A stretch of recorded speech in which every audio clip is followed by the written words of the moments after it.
For retired Sheriff Alistair Finch, the official report on his daughter's disappearance was a fantasy he refused to accept.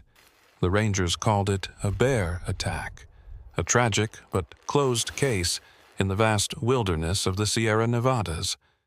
But Alistair knew his daughter, Corinne, and her fiancé, Barrett. They were meticulous planners, not careless victims. A year of bitter silence passes until the official evidence box is finally released to him, and tucked within the tattered remains of a day pack, he finds something the Rangers missed. A trail map, not shredded by claws, but carefully torn, with a hand-drawn symbol marking a location that doesn't exist on any official park survey.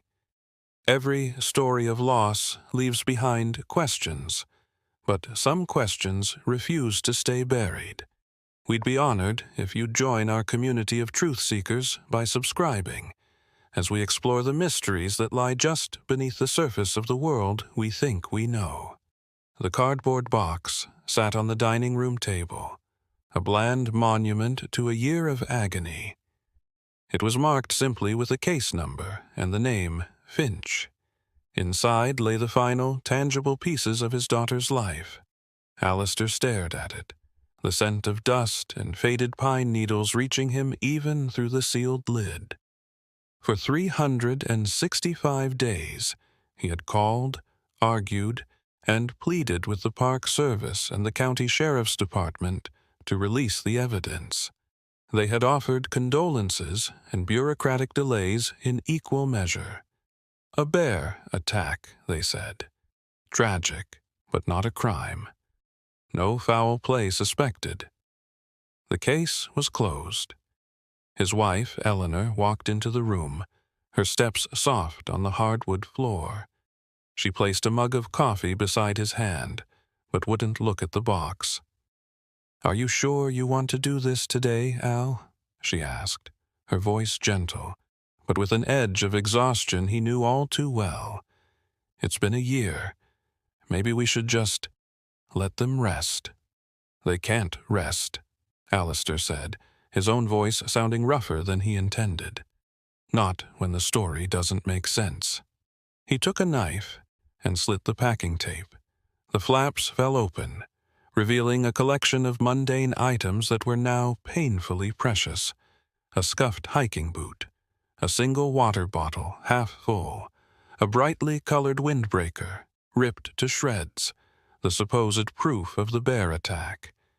He lifted each item out, his movements slow and deliberate, as if handling sacred relics. He had been a sheriff for 30 years. He knew what a bear attack looked like.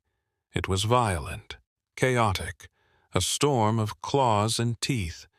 And yes, the tent was shredded, the supplies scattered. But other things felt wrong. Their emergency GPS beacon was untouched, not even activated. Barrett, a former Eagle Scout, would have set that off at the first sign of real trouble. Eleanor watched him for a moment longer, her face a mask of sorrow. "I'll be in the garden," she whispered, and left him to his grim task. He didn't blame her. She had found a way to grieve, to accept the unacceptable. He hadn't. He couldn't. His grief was a cold, hard knot of unanswered questions. He worked through the contents of the box for over an hour. He laid out the clothes, the cooking gear, the climbing ropes. At the bottom, he found Barrett's day pack. It was torn near the top, but the main compartment was intact. He unzipped it.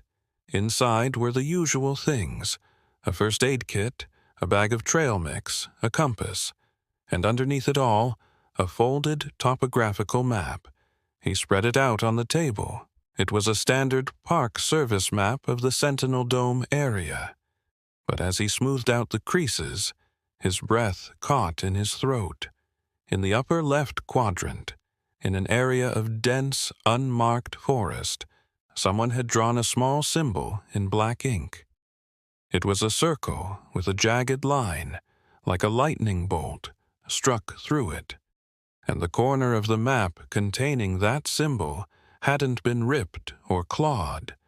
It had been carefully, deliberately torn away from a larger sheet. A bear doesn't tear a map in a straight line.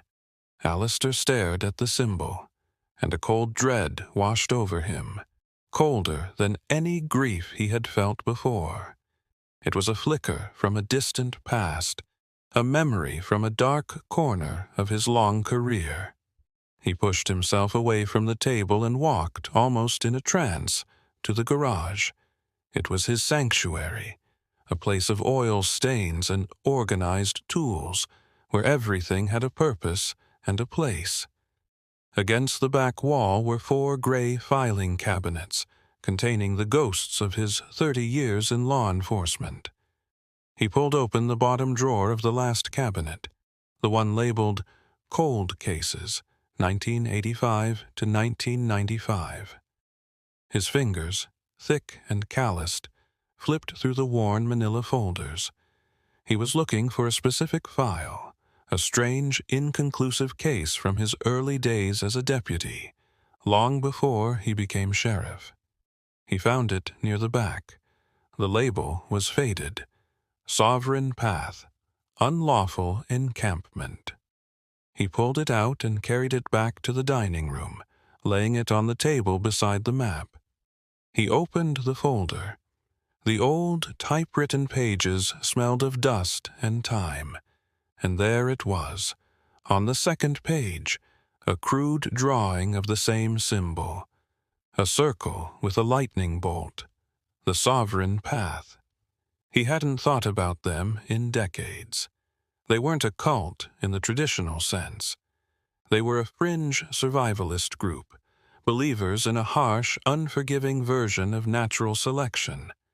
They saw modern society as a corrupting influence and sought to purify themselves by living in the harshest environments. They had been run out of the county years ago after reports of their brutal training methods surfaced, but the charges never stuck. They were ghosts, a local legend. Until now. That symbol on his daughter's map wasn't just a random doodle. It was a signpost. It was a lead. For the first time in a year, Alistair Finch felt the familiar, forgotten surge of a hunt beginning. He had a new mission. He wasn't just a grieving father anymore. He was a lawman with a case to solve. His first call was to his old partner, Dave, now a lieutenant with the state police. He explained what he'd found, his voice steady and professional, betraying none of the turmoil inside him. "Sovereign Path?" Dave said, his voice crackling over the phone. "Al, that's ancient history. They cleared out of here in the 90s. The symbol is on the map, Dave. My daughter had it. They were in that area for a reason." There was a long pause. "Okay, Al. I'll see what I can do. But don't get your hopes up. There's probably nothing there." Alistair knew what "I'll see what I can do" meant. It meant a cursory check of old databases and a quiet dismissal. He would have to do this himself. In the old case file there was a name, Jasper Thorne, a former member who had gotten scared and turned informant. The file said Thorne had left the group and relocated to Northern California, seeking a life of anonymity. Finding him would be the next step. It took Alistair 2 days of calling in old favors and navigating bureaucratic red tape, but he finally got a last known address for Jasper Thorne. A post office box in a small, forgotten timber town called Cedar Ridge. Alistair packed a small bag, told Eleanor he was going to visit an old friend, and started the long drive north. The miles of highway felt like a journey back in time, not just to his daughter's last days, but to his own past, to a time when his world was defined by clues and criminals, not by loss. Cedar Ridge was a town clinging to the edge of the redwood forests, its main street lined with tired-looking storefronts. He found Jasper Thorne's address in a small cabin on the outskirts of town, smoke curling from a stone chimney. He parked his truck and walked up the gravel path. The man who answered the door was in his late 50s, with a graying beard and the wary eyes of someone who expects trouble. "Jasper Thorne?" Alistair asked. The man's eyes narrowed. "Who's asking?" "My name is Alistair Finch. I used to be the sheriff down in Mariposa County." Jasper's posture stiffened. "I've got nothing to say about that time. I'm done with it." He started to close the door. "My daughter is dead," Alistair said, his voice stopping Jasper cold. "She and her fiancé disappeared in the Sierras a year ago. They said it was a bear, but I found this in her pack." He pulled the folded map from his jacket pocket and showed Jasper the symbol. The change in Jasper was immediate. The hostility in his eyes was replaced by a look of deep, weary resignation. He stared at the symbol for a long moment, then sighed and opened the door wider. "You better come in." The cabin was simple and clean. A wood stove crackled in the corner. Jasper poured 2 cups of black coffee and sat down opposite Alistair at a small wooden table. "That mark," Jasper said, his voice low. "That's for the proving. It's an initiation, the final test to see if you're worthy of joining the path." Alistair felt a chill run down his spine. "Initiation? What kind of test?" Jasper took a long sip of coffee before answering. "The worst kind. The leader, Silas Kane. He believes that nature is the ultimate judge. He takes new recruits, people who seek them out, and he leaves them on the mountain. Minimal supplies. No tent, no modern gear. Just a knife, a flint, and the clothes on their back. The test is to survive for a week and find your way to the compound." "And what happens if you don't?" Alistair asked, though he already knew the answer. "Then you failed," Jasper said, his eyes avoiding Alistair's. "You're deemed weak, unworthy. The path doesn't kill anyone, Sheriff. That's what Silas always said. We don't interfere. We let the mountain decide. If you die, it was your own weakness that killed you." The room fell silent, the only sound the popping of the fire. The official story of a bear attack wasn't just wrong. It was a convenient lie, a perfect cover for something far more sinister. Corinne and Barrett hadn't stumbled into a tragic accident. They had walked into a test designed to be failed. They had been seeking out this group for reasons Alistair couldn't begin to fathom. And the group's philosophy meant that when things went wrong, when Barrett broke his leg or Corinne got sick, they wouldn't have been rescued. They would have been abandoned, left to the judgment of the mountain. "Silas Kane," Alistair said, the name feeling like poison on his tongue. "Is he still the leader? Is he still out there?" Jasper nodded slowly. "As far as I know, he's paranoid. He moves the compound every few years, but the proving grounds, they stay the same. He believes that place is sacred." Alistair looked down at the map, at the small, inked symbol that had consumed his life. He now knew what it meant. He knew who was responsible, but he needed to know why. Why would his daughter, a smart, sensible young woman, get involved with a group like this? "Did people ever pass this test?" Alistair asked. "A few," Jasper admitted. "The ones who were desperate enough, or crazy enough. Most who tried were never seen again. Their families just thought they got lost hiking." He finally met Alistair's gaze, and for the first time Alistair saw a flicker of something other than fear in the man's eyes. It was shame. "I left because I saw a young man, no older than 20, begging to be helped. He'd fallen and broken his arm. Silas just watched him with those cold eyes and told him that pain was a teacher. Then he walked away. I packed my things and was gone before sunrise the next day. Alistair knew he had to go to that place. He had to confront this Silas Kane. "You know where it is?" he said, less a question than a statement. "The area on this map. You can take me there." Jasper shook his head, fear returning to his face. "No! No way! Silas would kill me if he saw me again. He doesn't just abandon his enemies. He makes examples of them. My daughter is dead, Jasper. They left her to die on that mountain. I'm not leaving here without finding out exactly what happened." Alistair leaned forward, his old sheriff's authority returning to him. "You owe that young man you left behind. You owe my daughter. You can help me get justice for them." Jasper stared into his coffee cup for what felt like an eternity. The cabin was quiet, holding the weight of 2 pasts, 2 burdens of guilt. Finally, he looked up. "I can't go to the compound.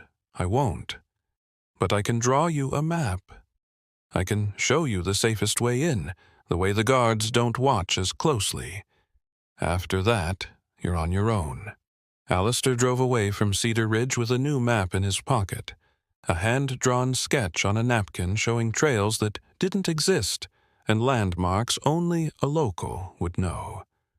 Before leaving, he made one more call, not to Dave, but to a younger state police captain he had mentored years ago, a man he trusted implicitly. He explained the situation, the cult, the initiation, and his plan. "Don't go in alone, Al," Captain Riley warned. "Let me get a team. We can get a warrant." "A warrant for what? Trespassing?" Alistair countered. "They'll say Corinne and Barrett were there willingly. They'll scatter before you even get up the mountain. No, I have to do this my way. But I need you to be my backup. I'll carry a satellite phone with a tracker. If you don't hear from me in 24 hours, or if I activate this beacon, you come in. And you come in hard." There was a reluctant agreement.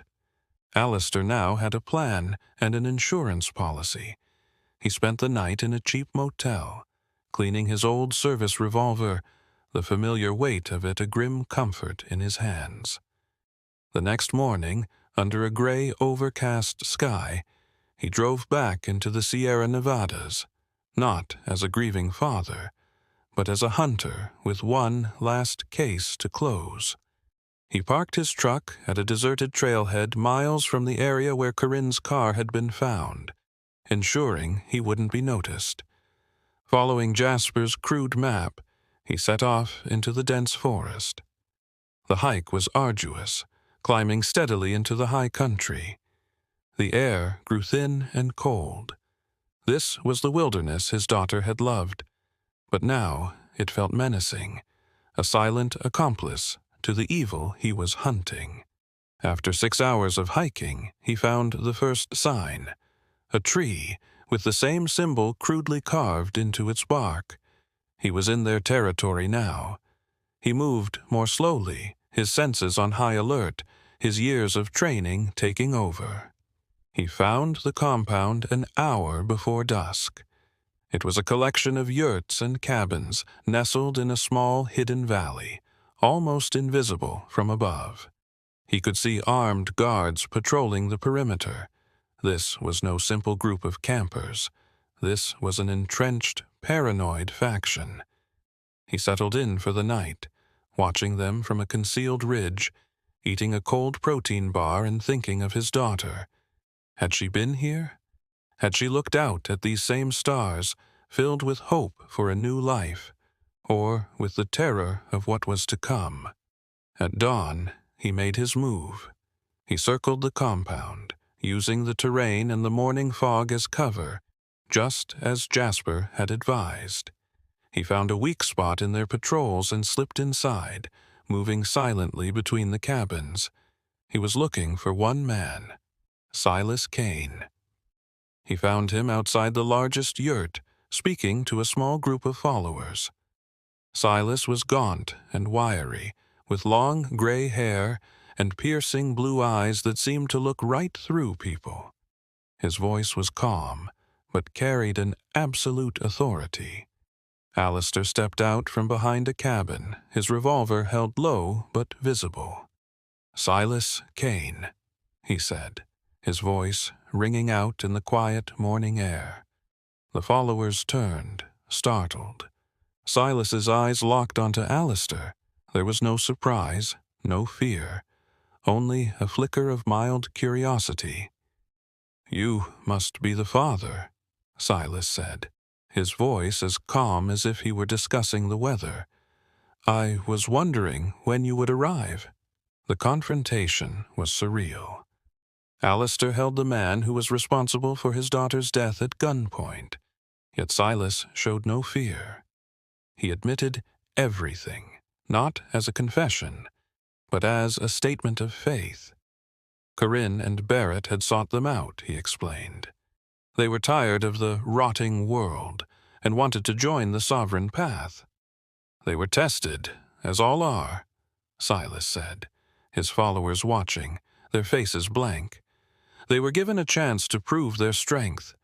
The mountain found them wanting. It was not my choice. It was the will of nature. You left them to die, Alistair bit out, his hand trembling with rage. Barrett broke his leg. They couldn't make it back. A flicker of annoyance crossed Silas's face. Sympathy is a poison. Loyalty to the weak is a corruption of the spirit.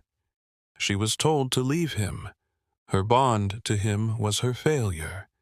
He was an anchor, and she chose to drown with him.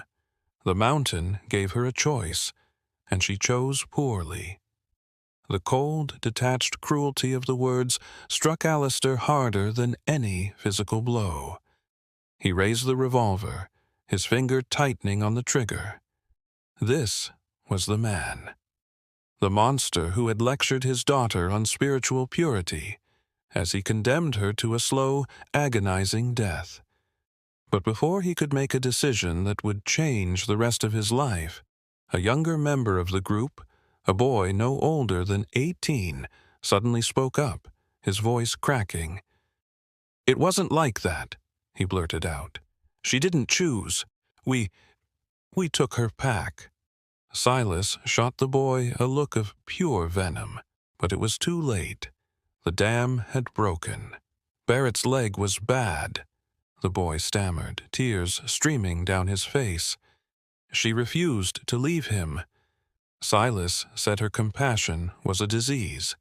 He ordered us to take their gear, the water filter, the emergency blanket. He said the mountain would provide if they were truly worthy. We left them there. In that moment, everything became clear. This wasn't negligence.